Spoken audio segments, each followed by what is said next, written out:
दुनिया भर में विभिन्न प्रकार की सीमाएं हैं। उदाहरण के लिए भारत पाकिस्तान सीमा जो 2912 किलोमीटर लंबी है, या फिर यूएस मेक्सिको सीमा की बात करें जो विश्व की सबसे बड़ी सीमा है, उसकी कुल लंबाई 8893 किलोमीटर है। इस वीडियो में लंबाई का पैमाना नहीं है, मैं आपको पूरी दुनिया में सबसे जटिल सीमाओं में से एक दिखाने जा रहा हूं। सन 2015 तक लगभग 70 वर्षों तक भारत और बांग्लादेश की मुख्य सीमा कुछ ऐसी दिखती थी। ये अजीब छोटे बिंदु आखिर है क्या? खैर, वे वास्तव में बांग्लादेश के अंदर भारत के छोटे टुकड़े हैं और भारत के अंदर बांग्लादेश के कुछ छोटे टुकड़े हैं। सन 2015 तक इस एक सीमा के साथ कुल 198 ऐसे जटिल भूमि के टुकड़े थे। भूमि के इन छोटे छोटे टुकड़ों को एन्क्लेव्स कहा जाता है। अपने सरल अर्थ में एक एन्क्लेव एक देश का एक टुकड़ा है जो पूरी तरह से दूसरे देश से घिरा हुआ है। इसे समझने के लिए एक उदाहरण का उपयोग करते हैं। मान लीजिए एक देश X है और एक देश Y है।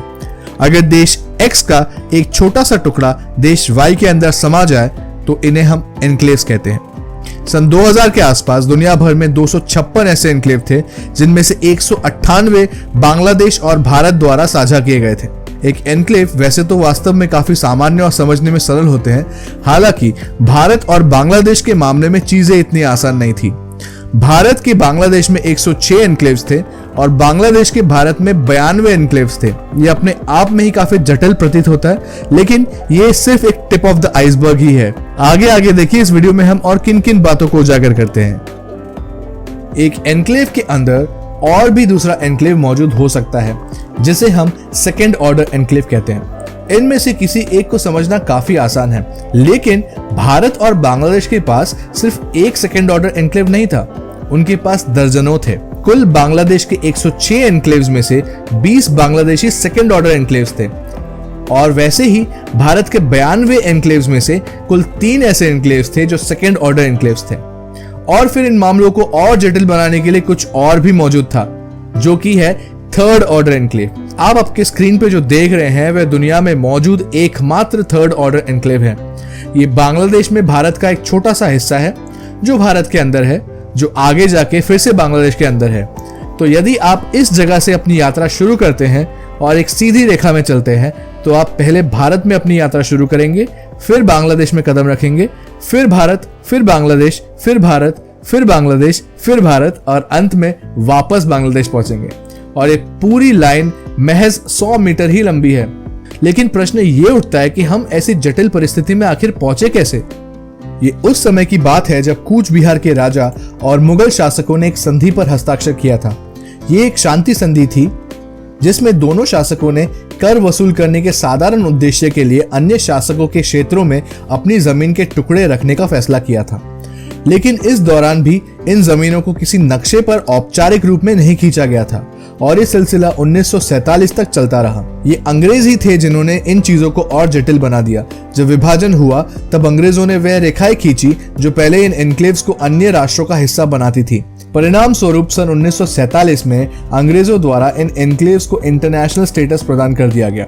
अब ये एन्क्लेव केवल जमीन के खाली टुकड़े नहीं थे, ये कई लोगों के घर और आशियाने थे।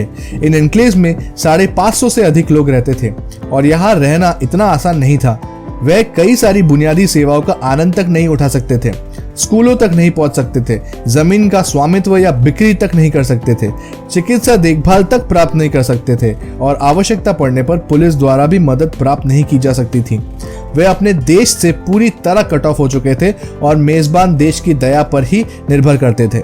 दरअसल हालात इतने खराब थे कि उन्हें अपने देश में ही जाने के लिए वीजा लेने की जरूरत पड़ती थी।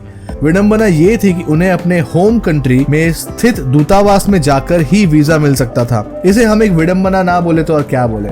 विभाजन के बाद इन एन्क्लेव्स के मुद्दे को सुलझाने के लिए कई प्रयास किए गए, लेकिन कोई भी सफल नहीं हुआ। फिर आया सन 2015 का भूमि सीमा समझौता। जैसे ही 1 अगस्त 2015 की मध्य रात्रि की घड़ी आई, भारत और बांग्लादेश ने अंततः अपने एक पूर्व एन्क्लेव को छोड़कर सभी एन्क्लेव्स का आदान प्रदान किया। चारों तरफ जश्न का माहौल था। एन्क्लेव्स के निवासी अपने मुख्य बाजारों में जमा हो गए। कई लोग खुशी जाहिर करने के लिए नारे तक लगाने लगे। उनकी खुशी उस रात आसमान में जगमगाने वाली कई आतिशबाजियों में दिखाई दी। तो इस समझौते ने वास्तव में आखिर क्या कहा था? भारत में बांग्लादेश के एनक्लेव्स भारतीय राष्ट्र का हिस्सा बन गए और बांग्लादेश में भारतीय एनक्लेव्स औपचारिक रूप से बांग्लादेश का हिस्सा बन गए। तो फिर इन देशों के निवासियों का क्या हुआ? उनको कौन सी देश की नागरिकता प्रदान की गई? खैर, उन्हें ये चुनने का अधिकार दिया गया कि वे कौन से देश का नागरिक बनना चाहेंगे। उस समय कई लोगों ने सोचा कि इस समझौते के बाद लोगों का एक बड़ा आदान प्रदान होगा, लेकिन आश्चर्य की बात तो ये थी कि ऐसा बिल्कुल नहीं हुआ। जब 2015 में इनका आदान प्रदान हुआ, तब तक ये लोग तीसरी पीढ़ी के लोग थे। तो वे वही पैदा हुए, वही पले बड़े, और जो पहचान उन्हें मेजबान देश में रह के प्राप्त हुई वे वही के बन के रह गए, क्योंकि उनमें से कई अपने मूल देश में कभी गए ही नहीं थे। वे मेजबान देश के नियमित नागरिक के रूप में पहचाने जाना चाहते थे, और जब मौका मिला तो वे उनकी पहली पसंद थी। भारत बांग्लादेश एनक्लेव्स का उदाहरण दुनिया भर की सीमाओं के सबसे जटिल और दिलचस्प उदाहरणों में से एक है। ये दर्शाता है कि सीमाएं मानचित्र पर केवल रेखाएं नहीं हैं, उनका अर्थव्यवस्था, राजनीति, राष्ट्रों और विशेष रूप से लोगों पर गहरा प्रभाव पड़ता है। क्या आप भारत बांग्लादेश के इस दिलचस्प एनक्लेव सिस्टम के बारे में जानते थे? अगर नहीं तो इस वीडियो को जरूर लाइक कीजिए और अपने दोस्तों के साथ शेयर जरूर कीजिएगा, ताकि ज्यादा से ज्यादा लोगों तक हम इस रोचक तथ्य को पहुंचा सके। धन्यवाद।